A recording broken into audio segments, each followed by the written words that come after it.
Friends, welcome to Rani cooking videos అండి. ఇంట్లో చాలా పచ్చళ్ళు ఉన్నాయండి. ములక్కాయ పచ్చడి, మామిడికాయ పచ్చడి, టమాటా పచ్చడి. ఇవన్నీ పట్టిన పచ్చళ్ళు కాదు మమ్మీ, వెజిటేబుల్స్తో ఏదన్నా పచ్చడి చెయ్యి అన్నాడండి మా బాబు. అందుకని ఇదిగోండి దొండకాయలు 2 టమాటాలు వేసి పచ్చడి చేద్దామని చేస్తున్నానండి. ఈ పచ్చడి చేసేటప్పుడు నాకు ఒక ఆలోచన వచ్చిందండి. నేను నిన్న గుంటూరు నుంచి తెనాలి బస్ స్టాండ్కి వెళ్ళి బయలుదేరి బస్ ఎక్కి వెళ్తున్నానండి. ఈ వెళ్ళేటప్పుడు నాకు ఒక పెద్ద ఆవిడ నాతో పాటు పక్కన కూర్చుందండి. ఇంకా బస్సు రాలేదని నేను వెయిట్ చేస్తుంటే ఆ పెద్ద ఆవిడ కూర్చొని, అమ్మా ఏదన్నా నాకు సహాయం చేయమ్మా అని అడిగిందండి.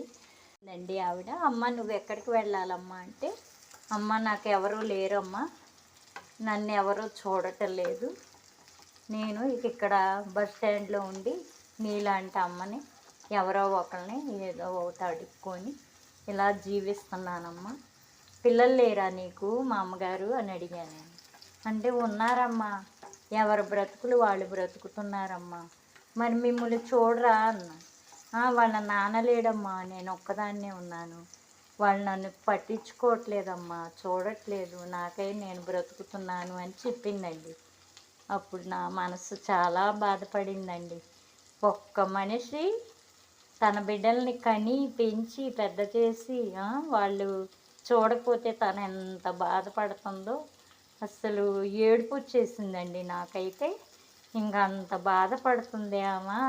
ఏమైందండి, ఒక్క ముద్ద తల్లికి, మరి కోడళ్ళకైతే అత్తగారికి ఒక్క ముద్ద పెడితే ఏమైందండి, అలా వదిలేశారు ఆ ముసలావిడని. నాకు చాలా బాధేసిందండి. బాధేసి మనకు తోసిన సహాయం మనం చేసామనుకోండి, కానీ ఆవిడని ఎవరు తీసుకెళ్ళి ఎవరు చేరపిస్తారు. నేనైతే ఊరెళ్ళిపోయే హడావుడిలో ఉన్నానండి.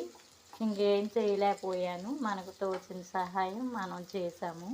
గతంలో ఇంతకుముందు అలాగే ఒక ఆవిడ వచ్చి, నా కొడుకులు నా కోడళ్ళు ఎవరో చూడట్లేదమ్మా, కరోనా వచ్చిందని ఎల్లగొట్టేశారు అంటే నేను ఆమెను చేరదీశానండి. అప్పుడు చేరదీసి నాకు తోచిన సహాయం నేను తోచి నా దగ్గర కొన్ని రోజులు, అమ్మ వాళ్ళ ఇంట్లో కొన్ని రోజులు, మా ఆడపడుచు వాళ్ళ ఇంట్లో కొన్ని రోజులు అలా ఉంచుకొని ఆమెని ఒక దారి చేసి ఒకళ్ళు పనికి పెట్టుకున్నారండి. ఆవిడ ఇప్పుడు ఎంతో హాయిగా జీవిస్తున్నారు.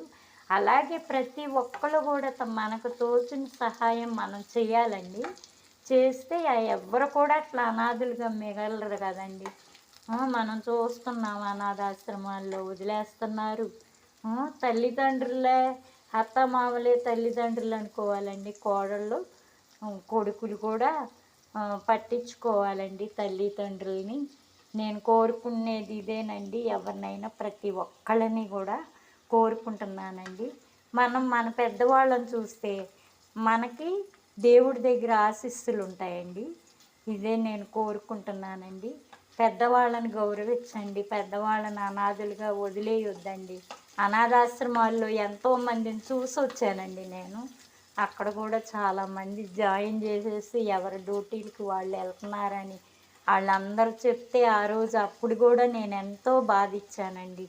ఏమైందండి, మనకి ఇంట్లో పెద్ద దిక్కు అనేది ఉంటే చాలా మంచిదండి. పెద్దవాళ్ళు ఉంటే మనకు సలహాలు చెప్తారు, మనకు తోడుగా ఉంటారు. మరి మేమైతే 10 మందికి 20 మందికి పనులు చేసి అప్పుడు అలా ఉండేవాళ్ళమండి. కానీ ఇప్పుడు అలా ఉండలేదండి. అందరూ ప్రతి ఒక్కళ్ళను కూడా నేను కోరుకునేది అదేనండి, పెద్దవాళ్ళని గౌరవించండి. ఇదిగోండి నేను పెట్టిన పొయ్యి మీద వేగిపోయినాయండి. ఇంకా పచ్చడి ప్రిపేర్ చేస్తానండి. దానిలో కావాల్సిన పదార్థాలు ఇవ్వండి: చింతపండు, జీలకర్ర. ఈ వీడియో కనుక మీకు నచ్చినట్లయితే లైక్ చేయండి, షేర్ చేయండి, సబ్స్క్రైబ్ చేయండి. Rani cooking video. Thank you for watching. Bye.